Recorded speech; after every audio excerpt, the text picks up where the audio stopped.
Baik, Assalamualaikum warahmatullahi wabarakatuh. Perkenalkan, nama saya Andrik. Saya mahasiswa alih jenjang S1 Keperawatan dari Stikes Patir Husada. Saya bekerja di Rumah Sakit Misi Lebak. Di sini saya akan menjelaskan tentang bagaimana tahapan-tahapan membuat produk atau brand dan cara mendaftar PIRT, sertifikat halal, BPOM dan HAKI.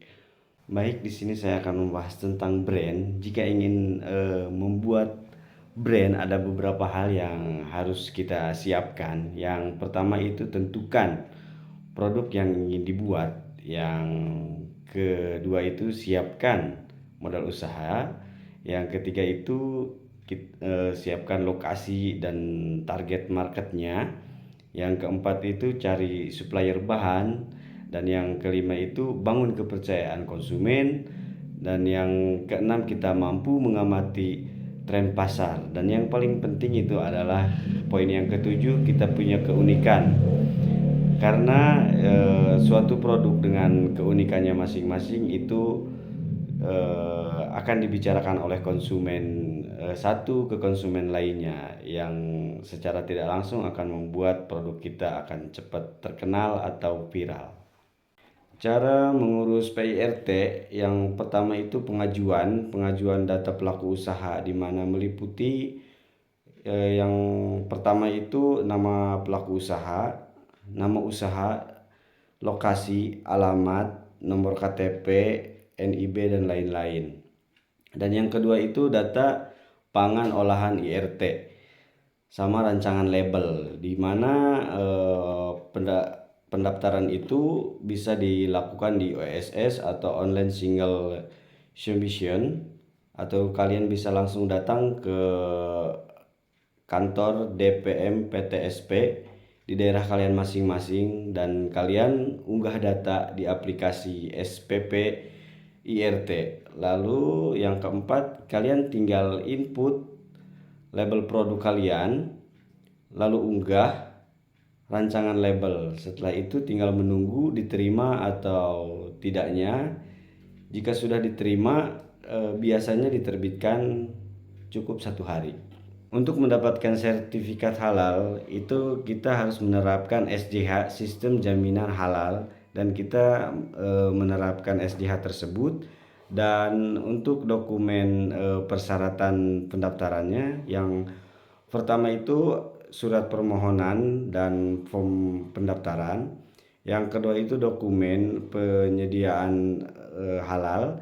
Yang ketiga itu daftar nama produk dan bahan menu. Yang keempat itu proses pengelolaan produk. Yang kelima itu sistem jaminan halal.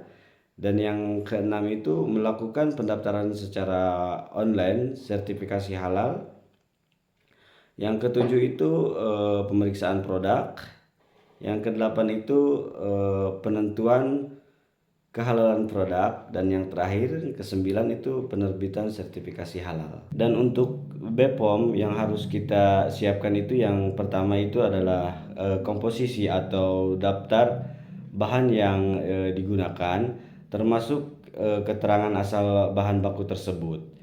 Dan yang kedua itu proses produksi atau sertifikasi GMP atau HACCP atau ISO 2200 yang diterbitkan atau terakreditasi atau hasil audit dari pemerintahan setempat. Yang ketiga itu informasi tentang masa simpan. Yang keempat itu informasi tentang kode produksi. Dan yang kelima itu adalah rancangan label. Dan yang keenam itu hasil uji produk akhir atau bisa disebut Certificate of Analysis. Untuk pendaftaran HAKI yang harus kita persiapkan itu logo, nama merek, dan data pemohon. Ini bisa berlaku untuk perorangan, CP, VT, yayasan, semua bisa. Dan kita membandingkan dengan merek yang lain, apakah mirip nama merek kita dengan yang lain. Kalau presentasinya di bawah 50%, merek kita kemiripannya dengan merek orang lain, baru kita maju untuk mendaftar. Setelah itu kita dikasih masa tunggu 6 sampai 1 tahun. Jika aman, sertifikat kita akan keluar, dan setelah keluar sertifikat itu berlaku 10 tahun dan harus diperpanjang 6 bulan sebelum habis.